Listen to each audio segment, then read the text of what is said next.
क्या हम भारत के लोगों की बुद्धि में ताला लग गया है? क्या हम लोग आँख होते हुए भी देखते नहीं हैं? आज हम लोग के संग इतने बड़े बड़े झूठ परोसे गए हैं और हमने उसको सबको एक्सेप्ट कर लिया है। हमने एक्सेप्ट कर लिया है कि ये नॉर्थ इंडियंस जो हैं, हम लोग साउथ सेंट्रल एशिया से आए हैं, हम लोग आर्यन हैं। हम लोग ने एक्सेप्ट कर लिया है कि हमारे पूर्वज बंदर थे, वनमानुष थे।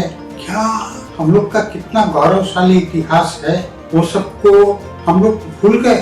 तो ये जो ग्लोरीज ऑफ इंडिया चैनल मैंने बनाया है, ये कोई नॉर्मल एंटरटेनमेंट चैनल नहीं है, ये नॉर्मल कोई एजुकेशन सेंटर नहीं है, ये कोई डू इट योरसेल्फ सीरीज नहीं है। ये सीरीज है जो कि भारत की आत्मा का सवाल है। हम लोग के संग इतने बड़े बड़े धोखे हुए हैं, मैं सब इनके बारे में आपसे इस वीडियो में चर्चा कर रहा हूँ।